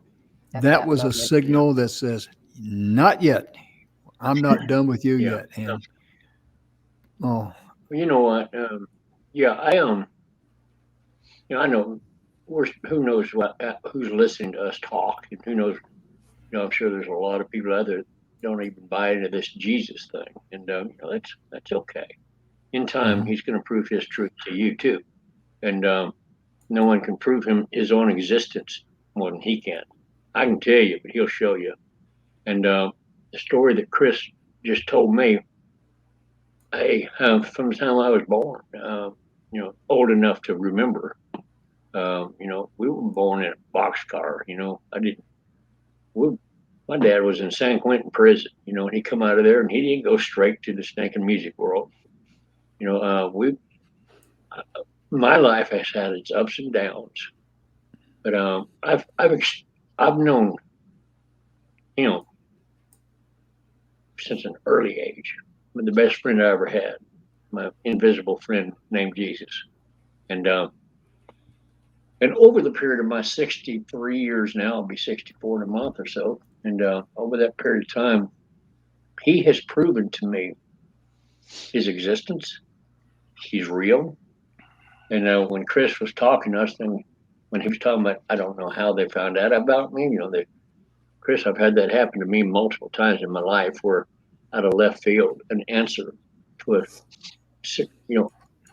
my wife and I lived by faith for 15 years, when I was going around trying to sing and tell people about Jesus, and didn't charge no money, didn't make no money, and had no money. And but I could tell you so many stories that are proof positive of the reality of him. And when you was talking, I was thinking, I know everybody's looking how they know how this happened. I've become very familiar with my father's fingerprints. His fingerprints were all over this story. He used Lynn to get to you, and he's going to use you to get to Lynn. I've witnessed a lot of people at my ministry get-togethers. I've seen some people get saved, and everybody thinks that I had something to do with their salvation. I had nothing to do with their salvation. He's the only one that saves. But I'll tell you what happened every time I watched somebody else get saved. He drew me closer to him. He didn't use me to get to that man. He used that man to get to me, draw me a little closer. He's working real hard to draw Lynn closer. He's working real hard to draw Chris closer. Why? There's peace and knowledge. And I know this. I've got more stories than you can shake a stick at, Chris, that maybe not as dramatic as far as life-threatening per se, but when you're in a dark place and all of a sudden heaven reaches down and turns a light on, it's I love those stories because as much as I love the VFW and what we're trying to do here, and it's needed and everything, but the ultimate answer is him. And I'm thankful he used Lynn to get to you, and he's going to continue to he's using all of us to just draw us a little closer to him. And anyway, I'm not a preacher, and I'm definitely not a religious man, but I am a Jesus freak, okay? And I'm thankful he touched your life that day. Mm-hmm. Absolutely. And I tell you right now, it's your story. Actually, in a way, it's probably a good thing that I was not able to download the video because, Chris, you were able to deliver that live from your heart. And that was extremely powerful. And I did not know the connection between you and Lynn, him being the guy that came to you in your hour of need. My goodness gracious. And you're both here on the TV show. That's the first time that I've actually mentioned that he wrote me that letter. But I kept the note. It's tucked away safe, and he gave me his little card. He told me, hey, he related to my story because he was an MP as well, and he just reached out to me personally. Can I ask you a question? Yes, sir. I know that this is going to be a rare thing for me to ask a question instead of yapping about something else, some answer. Hey, Lynn, what moved you to do, Chris, what you did? Was, in hindsight, do you look back and see some kind of divine intervention, whatever, to motivate you to do that, or what? I mean, it's just, you tell me. No, that's a good, wonderful question, Marty. I saw the need, and it was purely the financial aspect, family, his service connection, need, and I knew we could fill the gap. And unbeknownst, how did you know though? I mean, go ahead. How did you know? I mean, about Chris? Was it through the grapevine or whatever? I mean, Yeah, well, there was an application out there to assist, and we went through a big, and we continue as the VFW to challenge our business processes, and Chris was one of the first that we put into an electronic to speed things faster. And I wish, of course, the VA would do a better job with a lot of that to get those benefits. Chris was one of the first we put in the pipeline, and I was able to deliver his financial assistance grant through our unmet needs program extremely fast. And as you said, the Lord Almighty stepped in and got it right there at the right time. Divine timing. Mm-hmm. Absolutely. Well, his timing is perfect. And there's individuals other than him, between him and Lynn, that were involved that we're probably never going to even know their name. You know what? I just love the way the Father works. I just love the way he times. I can't tell you how many times he timed things for my wife and I that, how many coincidences does it take before you realize it's not a coincidence? He's real. And that's why I tell people, you're saved by faith, but it's through knowledge that you acquire peace. See, I'm not a child of faith no more.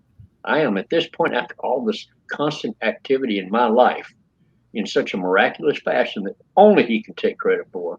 I am no longer a child of faith. I am now a son of knowledge. I know him. I don't believe in him. I know him. And boy, what a good place to be when you know as opposed to believe. Oh, yeah, absolutely. And I'd like to bring back Rick and Deb if they're available. Let me see if Deb is available. And Rick, I know you're available.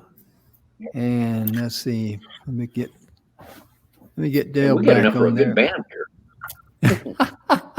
Except for me, I can't sing and I can't play anything. So I could be a luggage guy. I could carry the cases. I've been told I'm a good lip singer, so I'm good.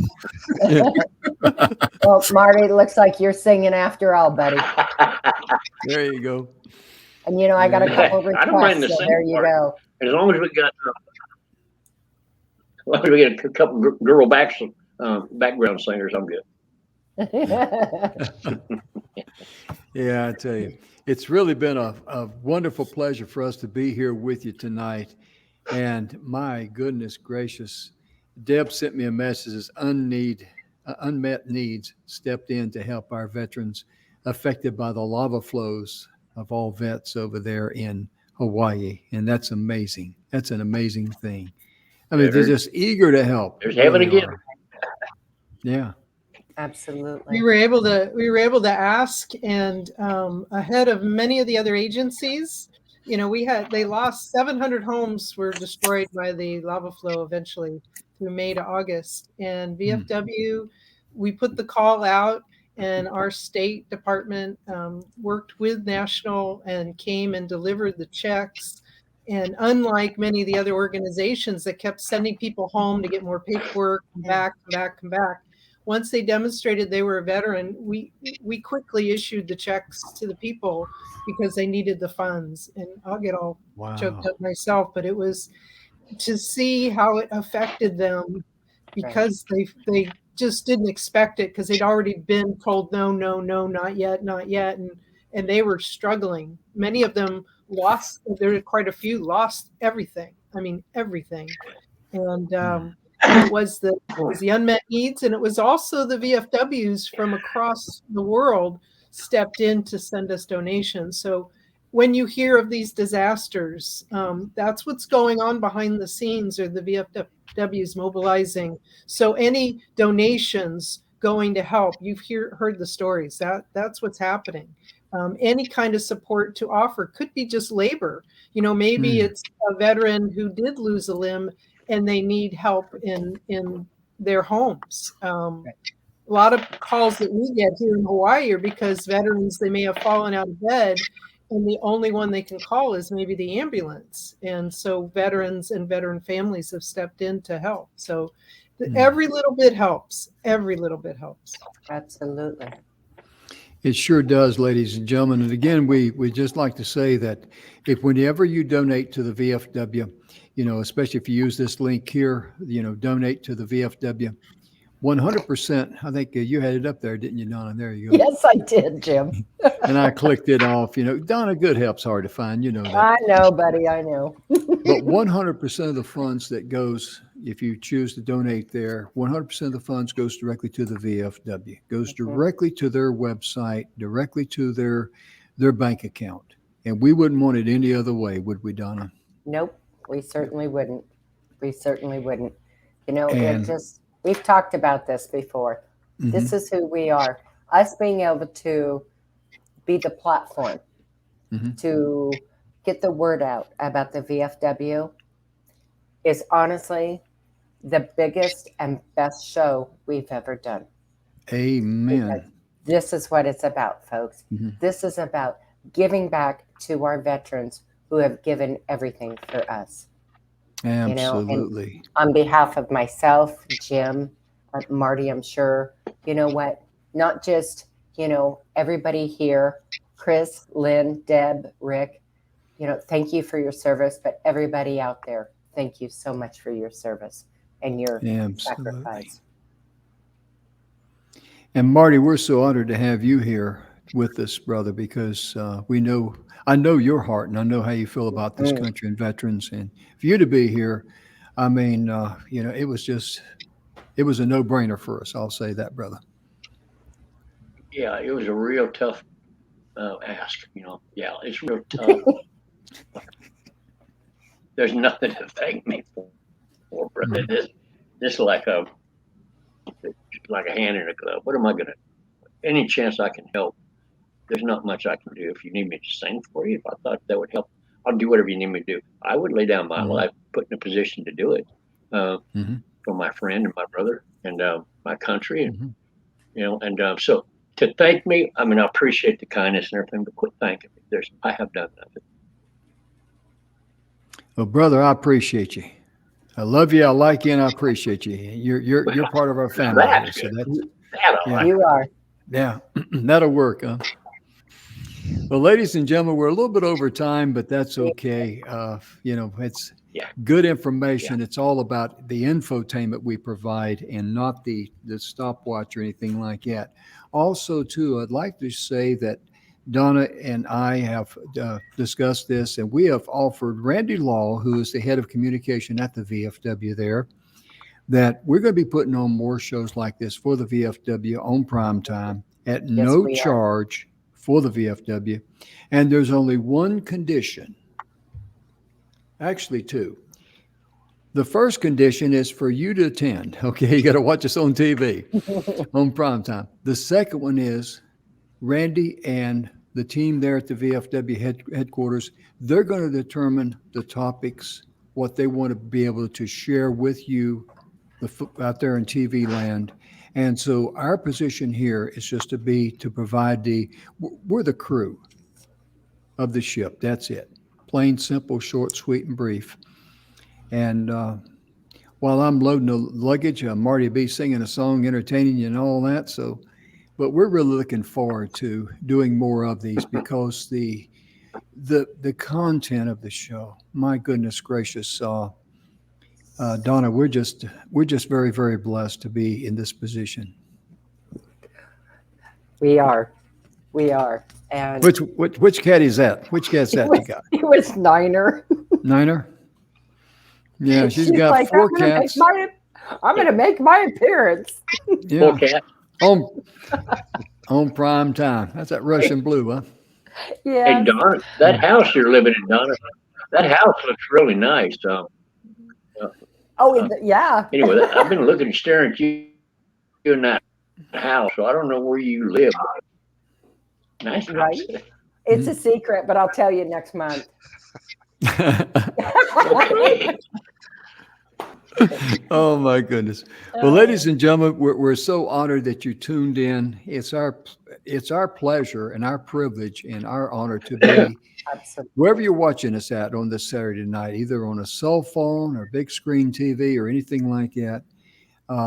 we're just so thankful that you tuned in. And if you're a veteran out there, a combat veteran, please join the VFW for 1 year. Give them a 1 year try me. And you heard the story of how Lynn helped Chris in his hour of need.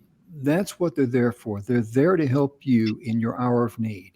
And your hour of need is right now. Absolutely. You need a family. It's time for you to come home. It's kind of like my mother used to tell me when I was growing up. Son, make sure you're home by supper time. It's supper time, so come on home. And I'm going to turn the mic over as we get ready to close to Donna and Marty and to Chris, Lynn, Rick, and Deb, and let them share their final thoughts. Well, I'd just like to say again, thank you. You know, this is the time to reach in and donate and help our veterans of foreign war. And that's simply right here. It's running on our marquee. This is the time. We thank each and every one of you.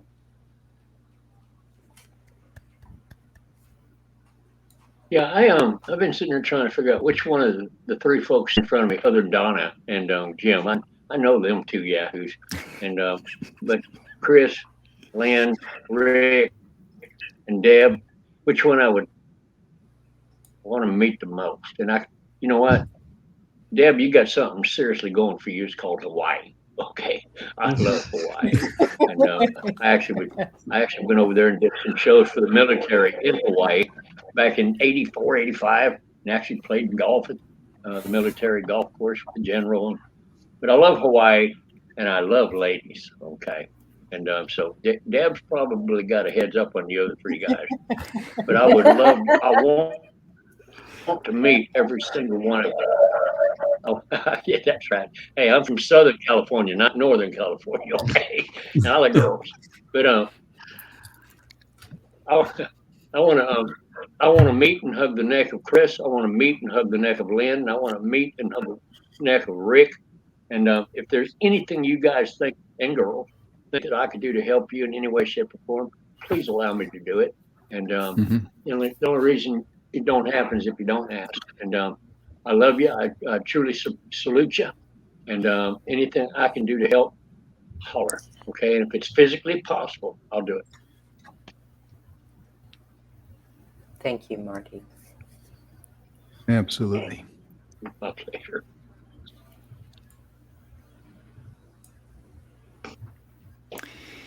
Chris, you want to go next, or? Yeah. Biggest thing for me, just want to be able to reach out, touch at least one vet out there that hasn't found the VFW or doesn't know, where to turn for help, and let them know that, when things are tough and you think you got nowhere else to go, find your local VFW post or find another veteran. Just sit with them, talk with them. They'll listen to you. They'll share stories with you. Because at the end of the day, there's not one veteran out there that doesn't care about you. Thanks, sir. Lynn? I just can't thank you all enough. I know we've talked about the power of our programs and our service officers, but seriously, thank you three for affording us the opportunity to tell the story of the VFW. That, it's bad. We've got a bad reputation, and we've come a long way to tell our story, and you guys have given us a great opportunity to tell our story. So, and as Jim said, just give us a shot for a year. Rick? Yeah, I want to echo that. I mean, first of all, Marty, you said that nobody owes you a thank you, but let me tell you what, when you do your shows, around the country, around the world, and go and visit service members, I got to tell you right now, you're a little bit of that piece of home that we're missing when we're deployed. So you don't have no idea what it means to us. So thank you for what you do. So I will say that myself as a retired military member myself. Chris, thanks for your story again. Listening to your story again, we can't stress enough that you're not alone out there, folks. I think one of the things is that we talk about our post and we say, hey, there are other people just like you out there, and we all come together, and it's a healing process. And there's no cure. It is a lifelong healing process. And so If again, you're even down below the screen, if you want to learn more about join, if you go to vfw.org/360 join. You can call my office too, toll free, 888-564-6839. Learn more about how to join our amazing organization. And it's been such an honor to visit with you guys tonight. And thank you for everybody what you do. Thank you, Rick. Thank you. And now the state commander from Hawaii, Marty's favorite state. Anytime for all of you. Always welcome. Rick, you might want to say that phone number one more time. Why don't you go ahead? It is 888-564-6839. I should emphasize, because you're in Hawaii, we're here every day from 8:15 to 4:30 Central Time, Monday through Friday. And if we're not here, leave a message. We will call you back our next business day to give you information about the organization. Mm-hmm. Yeah, and so I have to say, we have our national convention. We have our Hawaii convention in June 9th to the 12th, but we also have our national convention that's in July. And we welcome all of you to participate and be part of that. People often tell me, I don't know how to help. And I hope through the stories, the videos, the things, there is a lot of challenges and disappointments and sadness and struggle going on. And it really sometimes just takes one person noticing and reaching out in whatever way you can. It doesn't have to be, some people think they have to do big things, but we're not talking about big things. Any support that you can provide our combat veterans is so greatly appreciated through the VFWs, because it is a combat veteran organization. I served in Iraq. I commanded a multi-billion-dollar engineer construction program. People face death on a daily basis. And you do in other walks of life, but you don't volunteer to go like the firefighters, the police. Those are the ones who understand. We volunteered and we understood the risk. But then when we come back, it's not like you can't just make yourself whole again quickly. And so any support can enhance the lives, not just of our veterans, but you heard about the families. Chris really told a powerful story about, how the families, it affects everybody when the veteran is not in a good place.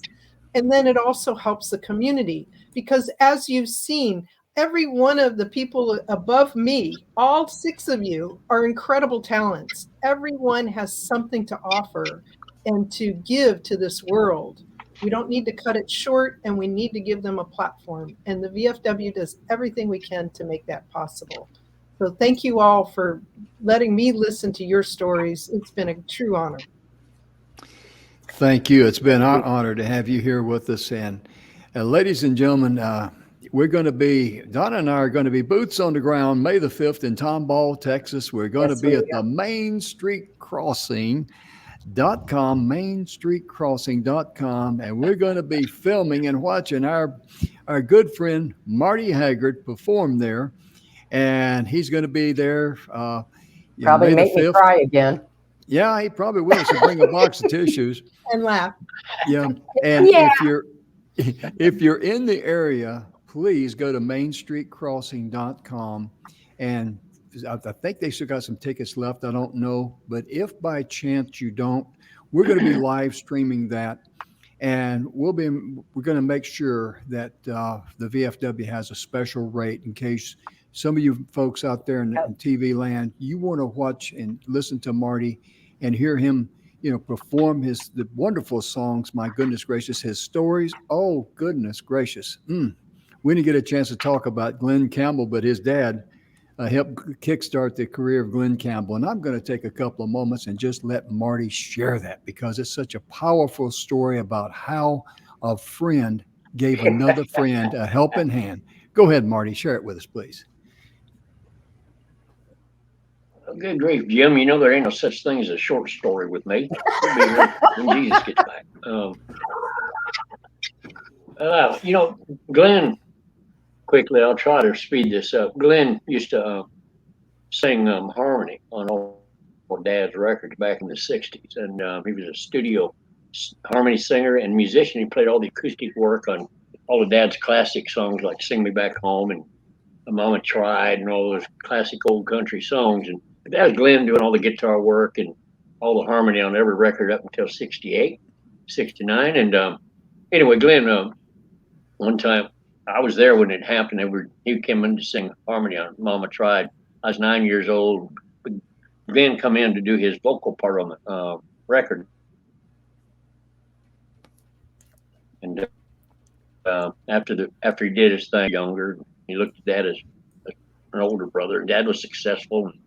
Anyway, at the end of that session, Glenn told my dad, said, Merle, I got this a single I just cut. And Capitol Records had signed him to a record deal, which is where my dad was signed.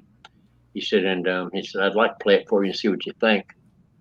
And he played it for my dad and Glenn asked him, what do you think, Merle? My dad told him, he said, Glenn, that's a hit record.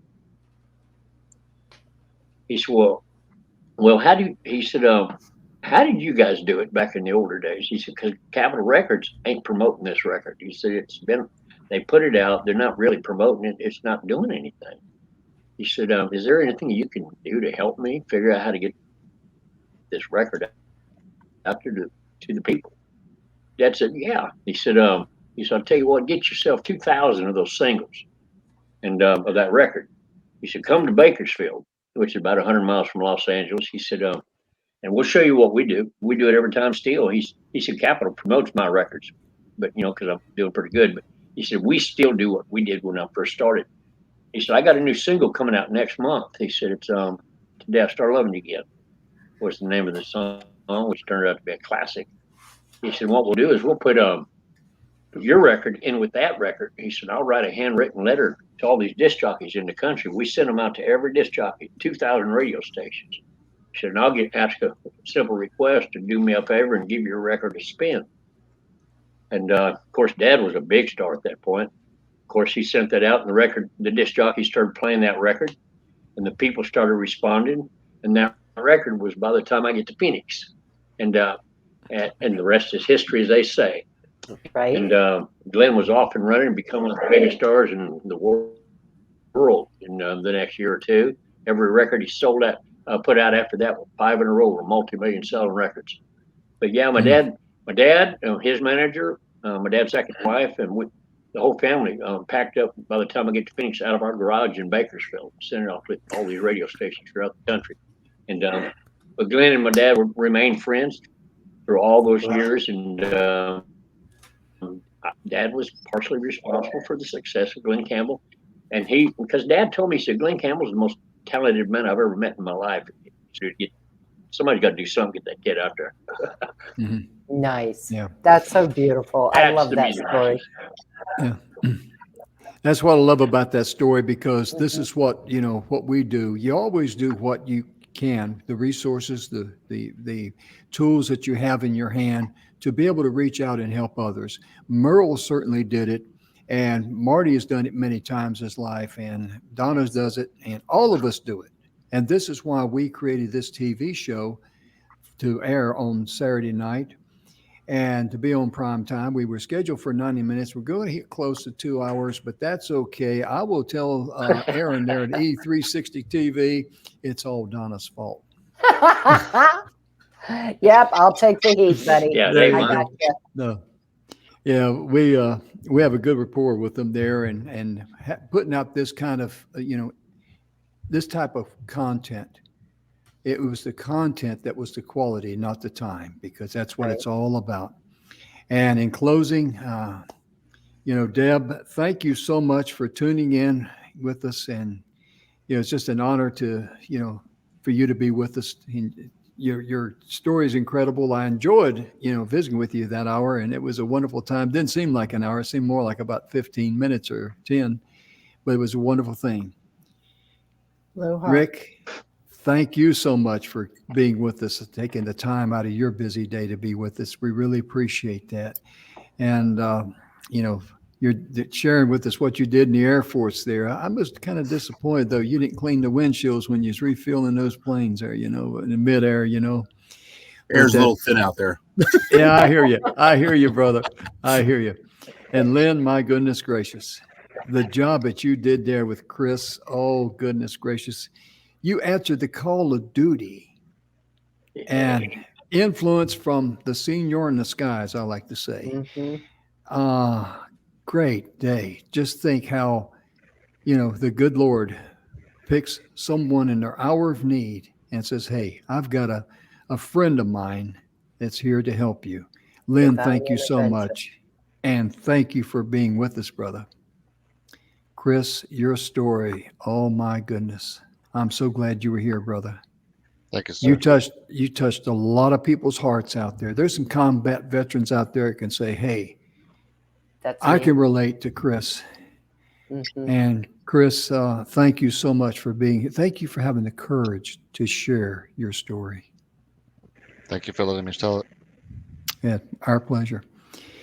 And Donna, I'm going to let you close the show with a few final thoughts because I've been talking. It's time for me to hush, as Marty would say. Well, there's really, everything has been said. There's so much emotion. There's so much energy right here on the screen that, my heart is so full. And Jim, I know yours is too. Marty, everybody here, we could not have done this without you. So thank you, each and every one of you, for being here and helping us get the word out for the VFW and our veterans, because this is, at the end of the day, you know what? We're all here to help each other. Amen. Yeah. Thank you again, ladies and help you gentlemen. guys at any point. Yeah, absolutely. And ladies and gentlemen, thank you so much for tuning in. We always like to close a show by simply saying that we hope and pray that you and your loved ones are healthy, happy, and safe. Most importantly, we hope that you are enjoying abundance of love in your home, because you're entitled to that and you deserve that.